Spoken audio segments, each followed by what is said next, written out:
Hello, Hofstra fans, and welcome to this month's Women's History edition of Sports Beat. I'm your host, Julia Cavanagh, and tonight we have an action-packed episode for you. We will first preview the upcoming MLB season, then we will get an update from the ongoing March Madness tournament. After that, we are joined by Hofstra women's lacrosse player Taylor Mennela. We keep our eye on the Pride with this month's edition of the Pride Top 5. Then we will take an inside look at the Hofstra softball team and wrap up with our Pride Weekly Update and Athlete of the Month. Don't go anywhere because Sports Beat starts right now.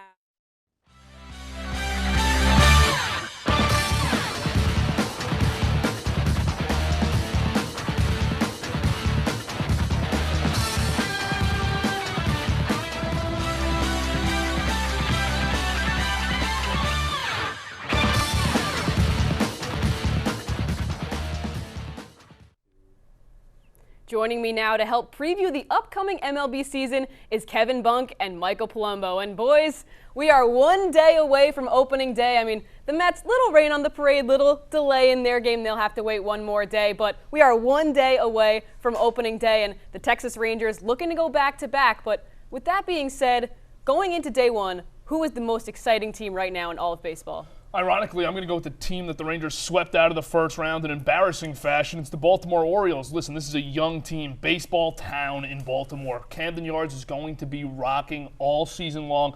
They added what I think is the most impactful addition of the entire offseason by anybody. That includes Ohtani. That includes Soto. It's Corbin Burnes, maybe the first best pitcher in the entire league, maybe second. Depends on the day with him and Garrett Cole, who's hurt right now. But the Orioles add a huge arm for big game days. Those fans are going to be absolutely electric, and all those young guys just going to get a year better. So I'm circling the Orioles here as a team in the American League to really make a run. For me, I'm going to follow the hype train of the Los Angeles Dodgers. Huge offseason, big spenders this offseason, and Shohei Ohtani is going to be an absolute menace for this team. And this offense has a stacked lineup. And they're coming off this year where they have the second best offense, so I've got the Dodgers.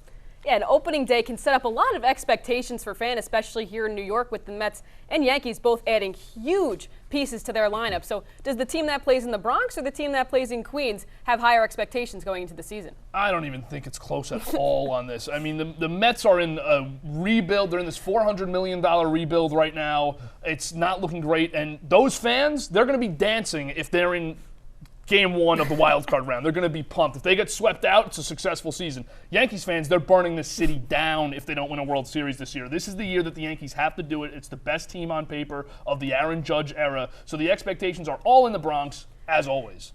And I 100% agree with you, Kevin. It's always the Yankees. They're New York's team. No matter who you sign or who you have on the team, they could have the worst roster in baseball. They're always going to have high expectations, always expect to win a World Series. And this is a team that is hungry for a championship. And they had a huge acquisition with Juan Soto. And you sign Aaron Judge in the offseason, too. So this team is chomping at the bit. Absolutely. And as you just mentioned, a lot of those pieces were offensive additions. So in your opinion, who will be the home run leader in the MLB this year? I'll throw the Mets a bone on this All one right. after a rough last answer, but it's Pete Alonso for me. This guy, 46 home runs last year. He's hit the 50 home run mark before entering a contract season. He's going to be hitting third, most likely in a lineup that starts with Brandon Nimmo, goes to Francisco Lindor, and now behind him is going to be JD Martinez, who's as professional at the plate as you get, a great veteran bat who's coming off of a terrific revival season in LA. So Pete Alonso is poised for a huge year in Queens. And for me, sticking with the Yankees, I got Aaron Judge. I mean, I know he wasn't healthy, and there are some questions about if he can stay healthy this season, but he hit 37 home runs last season in a season where he didn't play the entire year. And he's got Juan Soto now to kind of loosen things up and take pressure off him in that lineup. And he's still a dangerous man. Yeah, so the New York teams, high expectations, even higher ceilings arguably, but let's take a step back here. Look at some of the teams that nobody's going to be happy to see. So, Kevin, who do you think are some of the dark horse teams this year in the MLB? Yeah, I'm going to give you one, and it's out in the Bay Area. It's the Giants. Nobody talking about them. Really quiet offseason, but a nice one. It starts with adding Bob Melvin to your bench, and that's a guy who's going to push the right buttons throughout the season, who's going to be able to control a team with no expectations and motivate them. And they've gone through a couple of years here of Gabe Kapler, and it hasn't gone well. Yes, they had the 107-win season, but they get some stability on the bench, and they added a lot of really good players, high-ceiling players. Blake Snell coming off of his second Cy Young win within the division. Then you turn the ball over to Logan Webb the next day. Then you're going to go to Jordan Hicks, who's a former reliever. Great stuff. They signed him to be a starter, and he can absolutely do it. And how about the young Japanese phenom, Jung-Ho Lee? Nobody talks about him because it was an offseason of Ohtani and Yamamoto on the international stage. But Jung-Ho Lee is going to be a very solid center fielder for this team, and they have a lot of prove-it guys in that lineup. Matt Chapman, another addition. So I love the Giants at taking that next step and getting back to the postseason this year. For me, it's going to be the Cincinnati Reds. Wow. They have a young group of guys, Matt McClain and then Ellie De La Cruz, very good baseball players. And then if you look at their pitching too, very good depth, very great starting pitching, and then in their division as well, not a great division. So if you, with the young core that they have and the pitching that they have, you can see them make a step and probably make a nice run. Yeah, so you guys, we talked about the home run leaders, but let's talk a little bit more about the guys that want none of that going on. Kevin, you mentioned some past Cy Young winners. Michael, you did as well. But give me this year's Cy Young winners. Yeah, well, in the AL, I love Corbin Burns in that contract year at Camden Yards with that deep left field. I absolutely love him to win another Cy Young. It would be his second, and he enters free agency as a massive target if that happens. And then over in the NL, I'm going to go to the Giants, but it's not Blake Snell. It's Logan Webb who gets the ball likely on that second day for them once Snell's into the rotation. Love Logan Webb. I picked him 2 years ago to win the Cy Young. Didn't work out, but he has had a terrific start to his career here, and I love the ballpark he plays in for a pitcher. Everything that has to do with Logan Webb, I just really enjoy the chances at a Cy Young. And for me, with the Braves, I like Spencer Strider with the Braves coming off a really great year. And then you look over to, in the Orioles, another right-handed pitcher in the NL, in Corbin Burns. Those are the two guys that I think coming in this year can really dominate the league and help their teams out, and you'll see them have great years. All right, real quick, Kevin, who's your pennant winner this year?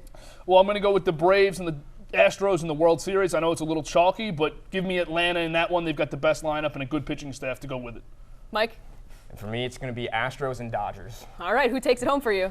The Dodgers. Shohei's got to be that nice addition for them that can see them and bring them to the precipice. All right, thank you guys so much. From one season starting to one coming down to the wire, here's Jason Weick with your March Madness update.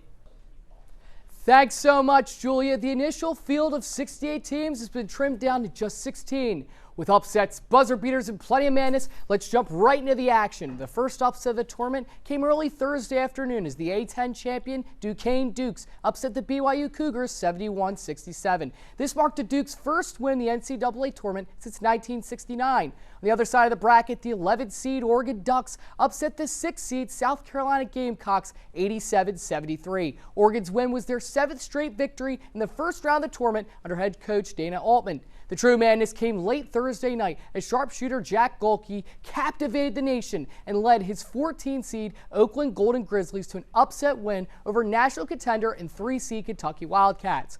Golke hit 10 threes in the upset, tied for the second most in a tournament game in NCAA history. On Friday, the madness continued as the Ivy League champion Yale Bulldogs prevailed over the 4-seed Auburn Tigers 78-76, making this the second straight year where an Ivy League champ has pulled off an upset. At nearly the same time as the Yale upset, the Colorado Buffaloes and Florida Gators were not at 100 before KJ Simpson hit the game-winning shot with less than 2 seconds left to punch Colorado's ticket to the next round.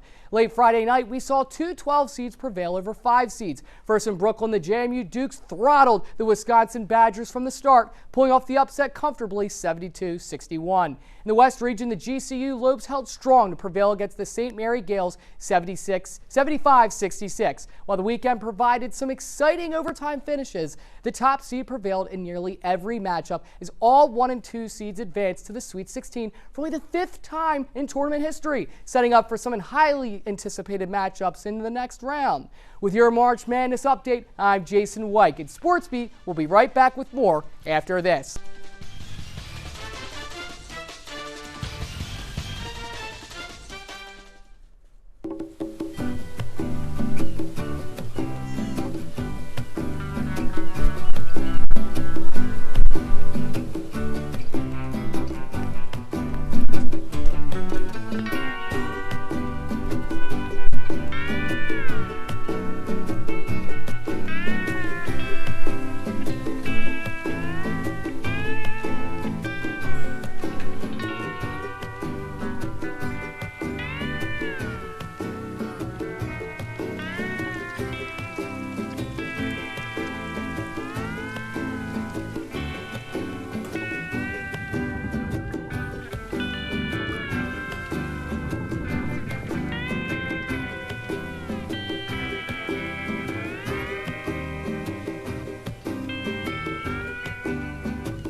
Welcome back to Sports Beat. I'm Piper Cherry, and I'm joined now by women's lacrosse player Taylor Mennela, who is off to an electrifying start this season.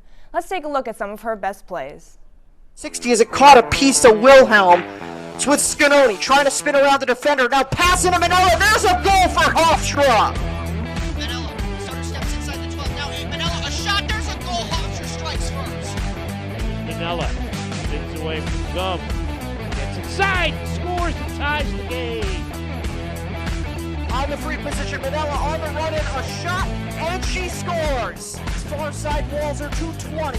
43 on the shot clock. Now to Redding. Redding off to Scanoni. Scanoni a little wraparound give into Taylor Mennela, and Mennela scores. Keep possession on them. The ball with them. It's with Mennela. Spin around. Mennela back-to-back goals. It's 2-0. Get that quick shot. Now Hofstra up to the top. Beale on the run and a pass to Mennela. Mennela will score. Takes a quick shot and scores on the bounce. Now those were some incredible plays. Taylor, thank you so much for joining us. So excited to have you here today. Thank you for having me. Well, I want to start out by going all the way back in your lacrosse career. How did you start getting into the sport and develop your love for it over the years? Yeah, so when I started playing in first grade, my dad gave me my first stick, and I've actually been playing with my teammate now, Lauren Coletti, since first grade. We're both from Smithtown, and I think lacrosse has just given me a lot of friendships, and yeah. Now, this is your 5th season playing for the Pride. How have you developed as a leader, going from a new player to now a veteran? I think I learned a lot from the seniors when I was a freshman and my coaches, and I've had a lot of experiences here, and I've learned a lot in my leadership style and a lot about myself to help others and the underclassmen now. Mm-hmm. That's great. Now, I want to talk about a teammate that you know pretty well, your sister, Nikki. What's it like playing with your sister? It's really fun, and I cherish every moment on the field with her. Last year was obviously cut short when she got hurt, but this year we're really taking it one game at a time and cherishing every moment on the field and off the field. And it's been really, really fun, and it's awesome playing with her again. I'm so glad that you were able to play together. Now, you've played for Coach Shannon Smith for your entire collegiate career. How have you grown that relationship over your years playing? Yeah, Shannon's taught me a lot. Over the years, I've just learned a lot from her off the field, on the field. She's done so much for me, and it's kind of like family at this point. That's so great to have such a great bond with your coach. Now, I want to switch gears a little bit. Recently, you became the 15th 100-goal scorer in Hofstra Pride history. Can you walk us through how you were feeling in that moment? Yeah, during a game, you kind of don't think about that stuff. So after that goal, it was super exciting because you want to score, help your team win. And then after the game, it was just kind of a proud moment, like finding out that that was your 100th career goal. So yeah, it's awesome. Well, congratulations Thank again you. on that. You're well into the season now. You've got a 3-0 in-conference record, 6-4 record overall. How are you and the team feeling moving forward in the rest of the season? I think we're feeling really good. Like, we had a really good start out. We had our conference schedule set up pretty well for us to make a good run into the CA tournament. We're playing our offense is moving the ball well. We're playing super good, and our defense is playing awesome. Lulu's making some awesome saves, and I think we'll be able to make a big run. Yeah. I think so too. Now, you've had such an incredibly successful career here playing for the Blue and Gold. Is there anything else that you would like to accomplish before your time here concludes? Yeah, I would love to win a CA championship, and with that, getting an NCAA bid into the big tournament, and hopefully winning our first game in there, because my sophomore year we ended up playing in a game and losing. This year I want to be able to win. So you want to win it all. Yeah. What's your favorite part about playing for the Pride? My favorite part is the team culture, our family. Like, this team is like a family, our coaches, and being close to home. I'm from Smithtown, so my family and my cousins and everyone's able to come to the game. That's so amazing that your family's so nearby. Now, is there any athlete or anyone in general that you look up to the most? Yeah, right now, my favorite athlete would be Paige Beckers from UConn, and with everything, her story, and it's really awesome what she's doing for women's basketball right now. That is incredible. Now I want to do some rapid fire questions. How do you prepare going into a game? Going into game, I like just chilling in the locker room, listening to music, and yeah. Who's your favorite pregame hype artist or hype song? My favorite hype song is March Madness by Future. Good song, good song. Now, what's your favorite place to eat after a big win? After a big win, all of our families have a big tailgate in the parking lot when there's different food, and it's awesome that they put that together for us. That sounds like such a great time. Now, what is your best game performance that you can remember? What I remember is my junior year. It was our senior game against Elon, and that was one of my better performances that I remember from being here. Yeah. Now, what do you plan on doing after your Hofstra career? I have a job. I'm starting in the fall with the accounting firm Grant Thornton, so I'll be an auditor there. That'll be incredible. Well, thank you so much for joining us, Taylor, and best of luck in the rest of the season. Sports Beat will be right back after this.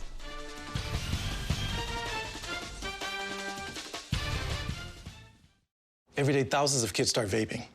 And I can't let this happen to my kid. Of course, it's awkward to talk to your kids about the dangers of vaping. Hey, bestie, how's sketches? Ready? It's hard to get their attention. Ready? Go.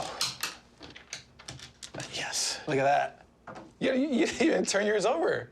So if you want to talk to your kids about the dangers of vaping, you have to get it trending. Right, Backpack Kid? Let's do it. First, invite your kid to do the vape talk. Let's try this. All right. Why is he here? Yeah, I gotta get it trending, honey. Come on. To the left. To the right. Let's go.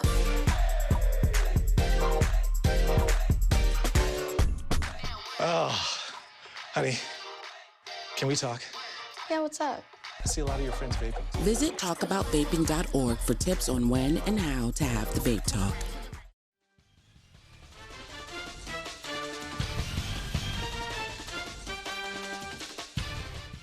It is once again time for everybody's favorite segment, this month's edition of the Pride Top 5 Spring Sports Edition. So without further ado, let's roll the clips. We're going to start out real hot with number 5, women's lacrosse versus Elon. You just heard from her. It's Taylor Mennela, and I hope the clothes were separated on this one because the spin cycle is rolling. Taylor Mennela, are you kidding me? Pinpoint precision to avoid the crease and stuff this one in the cage. Pride would go on to take down the Elon Phoenix 17-7 and move to 3-0 in CAA play. Number 4, men's basketball CAA quarterfinals, and I mean D-Stone Dubar with the jam, using all of his 6'7" frame, raise the roof. D-Stone, he would make this cross-court pass steal to seal the deal. Hofstra would continue dancing as they go on to take down the Blue Hens 73-58. Moving from the hardwood to the diamond, where Dylan Palmer of the Hofstra baseball team just sneaks a liner right past Columbia's shortstop for his 100th career hit. Only 64 games into his Hofstra career. Yes, the sophomore is the fastest player to 100 in program history. A big hit for a big-time player. Palmer starting the year hitting a smoking .452 average. So much to look forward to with Hofstra baseball. For number 2, we stay on the diamond for Hofstra softball at home against Drexel. And watch this right here. That ball is gone! Olivia Malinowski hits a 2-run nuke over the left field fence for her first career homer in the blue and gold. Touch 'em all, Olivia, wearing number 99 like Judge and hitting them just like Judge. The defending CAA champs continuing to impose their will with only one loss on the home turf so far, and that ball would prove to be the game-winning 2-run shot. And now, for number 1, with seconds to go in the CAA tournament second round, Pride are up when Zaima Swint says not today and comes up with the season-saving, season-extending block. William & Mary with the high screen action, trying to free up Nyla Young, but Zaima Swint does her best Mutombo impression and says, not today. The 13-seeded Pride would go on to take down the Tribe and continue dancing. And that will do it for this month's edition of the Pride Top 5. Our Sports Beat team recently sat down with the softball team to highlight former player turned coach Megan Giordano for Women's History Month. Let's take a look.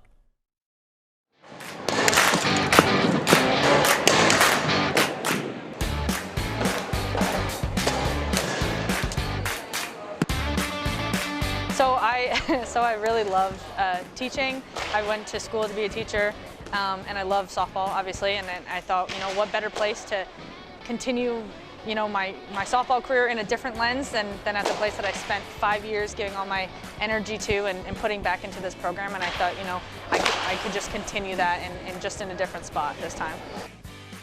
I look up to her so much. I've always have since I was a freshman. So I think just like all those memories of her on the field, like being her friend, being her roommate, those are one of my favorite memories.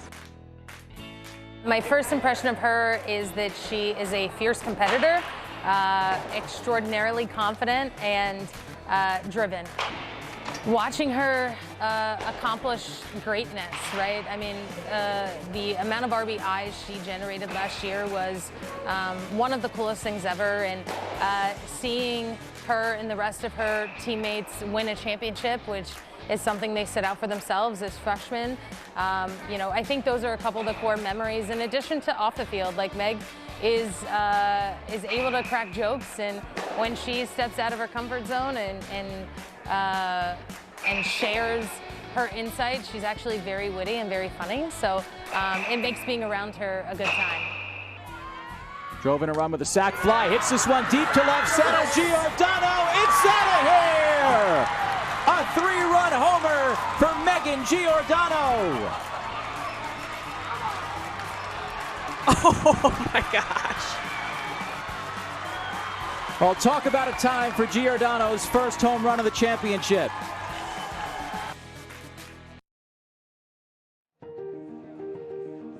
She's your #1 supporter. She's got your back through it all.